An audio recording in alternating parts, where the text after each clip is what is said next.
চক এটা কথা মই কওঁ আপোনালোকে মই নাজানো কিহৰ কাৰণে এই ধৰণৰ কথা প্ৰচাৰ কৰি ভাল পায়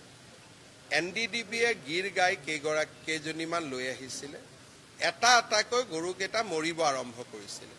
তেতিয়া পদ্ম হাজৰিকা ডাঙৰীয়াই ৰিকুৱেষ্ট কৰি কৰি মানুহক গৰুকেইটা কিনুৱাইছিলে গৰু কোনে কিনিব বেমাৰী গৰু গতিকে আপোনালোকে যে মানুহকেইজনে টকা পইচা দি গৰুকেইটা কিনিলে তাক ধন্যবাদ নিদি কিমান গৰু মৰিয়ে গৈছিল তেতিয়া মই নাজানো যে এইবিলাক কথাত কিনাটো বিতৰ্ক হ'ব পাৰে নেকি আপোনালোকে এটা গৰু নিলামলৈকে গুচি গ'ল তো ইমান দূৰলৈকে যদি চিন্তা কৰে বিজেপিক বেয়া পায় কিন্তু ইমান দূৰলৈকে বস্তুটো লৈ যাব নালাগে সেই সময়ততো মোৰ চিন্তা আছিলে কেনেকৈ গৰুকেইটা কাবাক দি বচুৱাব পাৰো এটাৰ পিছত এটাকৈ মৰি আছিলে কোনেওতো বিনা পইচাত গৰুকেইটা লৈ যোৱা নাই আপোনালোকে এটুক লৈ এনেকে পকাইছে যেন গোটেই মাটি বাৰী কন্ট্ৰেক্ট ইভেন গড়কেইটা মৰোতেও আপোনালোক ইমান চিন্তিত নাছিল তো বিজেপিক বেয়া পাই ইমান আৰু অপেনলি কিয় কৰিব লাগে সেই সময়ত গৰুকেইটা বিক্ৰী কৰিবৰ কাৰণে মই 7-10 দিন খোৱা নাই যে কেনেকে গৰুকেইটা পঠাব পাৰি আৰু এই গোটেই কামটো পদ্ম হাজৰিকাৰ দেখা চকুৰ আগত হৈছিল পদ্ম হাজৰিকা ডাঙৰীয়াই যেনে তেনে মোক সদায় ফোন কৰে যে মুখ্যমন্ত্ৰী মহোদয় কি কৰো আজিও এটা গৰু মৰিলে এতিয়া আপোনালোকে গৰুক নিলাম কৰোৱাই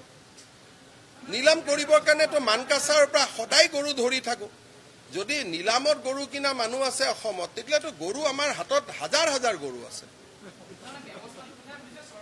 ব্যৱস্থাটো সম্পূৰ্ণভাৱে গৰু খুঁটিৰ প্ৰকল্পই গৰু খুঁটিৰ কল্যাণৰ বাবে কৰা ব্যৱস্থা আৰু যিসকলে সেই সময়ত টকা পইচা দি লৈ গ'ল আমিতো বাচিলো আজিতো মানকাছাৰত হাজাৰ হাজাৰ গৰু পৰি আছে আপোনালোকে বিচাৰে নেকি যে এইকেইটা আপোনালোকৰ যদি কোনোবা নিলামত কিনা মানুহ আছে কক নাম মই নিলামত দিয়াই দিওঁ ইমানটোলৈকে কৰিব নাপায় আৰু সেইকাৰণে আপোনালোকে মানুহক এনেকে সমালোচনা কৰে এটা সময়ত মানুহক একদম চুকলৈকে ঠেলি দিয়ে পাকিস্তানৰ কথাটোতো ইমান নাপাতে আপোনালোকে না বজাই আছে কিন্তু এনেকেতো নুসুধে সুধাটোতো মই দেখা নাই নাই ক'ত সুধে চুচুৰ মুচুৰ কৰি ময়ো চাই থাকো নাই আপোনালোকক ৰাষ্ট্ৰৰ য'ত নিৰাপত্তা জড়িত আছে বাংলাদেশী একাউণ্ট কেইটাৰ বিষয়ে কাক সুধিলে পাকিস্তানৰ পৰা যে অসমৰ একাউণ্ট চলি আছে এইকেইটাৰ বিষয়ে কাক চলিলে আজিতো মই ইমানলৈকে কওঁ যে অসম যুৱ কংগ্ৰেছৰ একাউণ্টটো চৌদি আৰবিয়াৰ পৰা চলি আছে কিন্তু সেইবিলাকতো আপোনালোকৰ ইণ্টাৰেষ্ট নাই গৰু কোনে কিনিলে গৰু কোনে খালে এইবিলাকে কথা গতিকে কোনেও আমি বিনা পইচা দিয়া নাই মইতো এটা সময়ত কৈছিলো দি দিয়ক কাবাক যেনে তেনে গৰুকেইটা বাচিব লাগে মৰিব নালাগে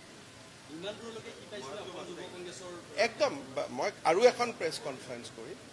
সেই সময়ত মোৰতো চিন্তা আছিলে যে গাঁৱৰ মানুহ কোনোবাই গৰুখিনি যেনে তেনে লৈ যাওক আৰু গীৰ গৰু আমাৰ মানুহে খুৱাই ৰাখিব নোৱাৰে কাৰণ খৰচ বহুত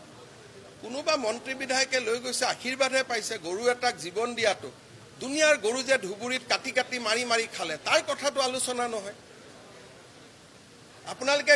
গৰু খুঁটিৰ 34টা গৰুৰ কথা পাতিছে ধুবুৰীত যে 1450টা গৰু কুৰবানী হৈ গ'ল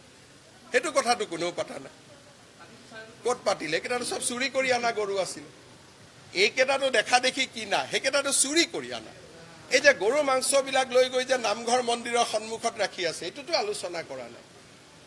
বিজেপিক বেয়া পাই লাভ নাই ইলেকশ্যনত বিজেপিয়ে জিকিব ইমান এইবিলাক কৰি নোৱাৰে